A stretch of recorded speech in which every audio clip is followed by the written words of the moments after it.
Well, welcome back. Who says that size doesn't matter? When it comes to hydrangea, you have an enormous amount of choice. So Rich, we're standing by one of the bigger ones. Yes, What is it? Phantom. Phantom, as in Phantom of the Opera? Yes. Phantom of the Garden here.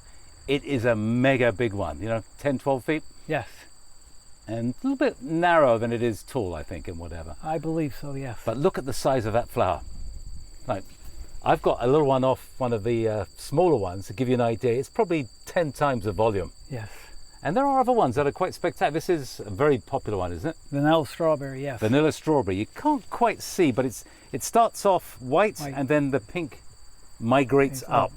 And at some stage you can have a white one, you can have a half pink one, and you get the whole range. A vanilla strawberry, because it looks like vanilla strawberry ice cream, I imagine.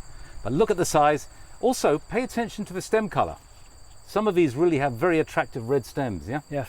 So there you go, look at that. Talk about a specimen in your lawn, it could be magnificent. But we showed you a massive, the biggest hydrangea I think I've got in my yard. I've not got this one, this must be the smallest one. This is called Tiny Quickfire. And look at it, it's already changed, but it's no more than about 12 inches high. Absolutely brilliant. So if you haven't got the room, some of these small ones might do the job for you.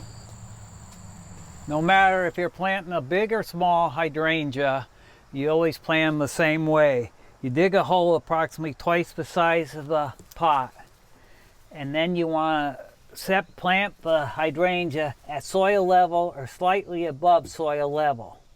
Okay, the next step is to break up the root ball. So you can take your hand, you go around in a circle, breaking up the root ball so it doesn't circle itself when it starts to grow. Once again, you want the plant at soil level or slightly above. Now I'm going to put the dirt in, and I filled it about 3/4 of the way filled first. Now I'm going to water it. This is a 3-gallon pot, so it should get at least 3 gallons of water, but I left a nice reserve so I can dump 2 or 3 gallons in and leave it soak in. The reason I use a bucket to water the plant instead of a hose is because it takes quite a while to get 3 gallons of water out, and most of the time you don't give it near enough water if you use a hose.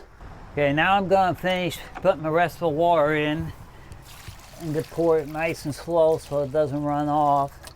The last step is to mulch it. Hydrangeas are shallow-rooted plants, so it's important to put 2 or 3 inches of mulch around the plant.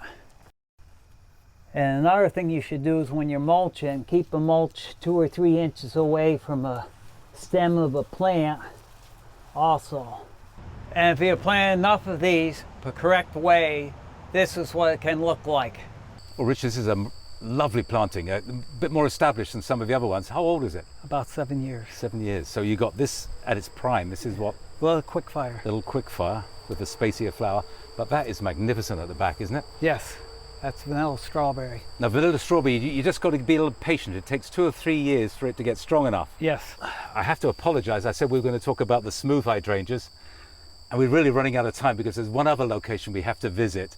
But smooth hydrangeas flower earlier, and they can give you just an equal kind of impact. Yes. But usually up to about 3-4 feet. Yes. And some smaller ones. Well, this is our final port of call. We've only touched, we said 7 or 8. I think that's probably what we've done. This is a really airy, open one. What have we got here? Confetti. Confetti, eh? Yes. As in wedding confetti and all that stuff. I can see why, and the bees love it. Yes. Yeah, absolutely humming. But we've left the favourite to last, have we? Yes, Zinfandel. Zinfandel, as in the wine, yeah? Yes. And I have to say, we've only really scratched the surface of just how many are out there, and hopefully we've given you some ideas that you can go ahead and look for the panicle hydrangeas. They really are a wonderful group of plants, aren't they? Yes. Absolutely. So, Rich, thanks ever so much. I really appreciate it.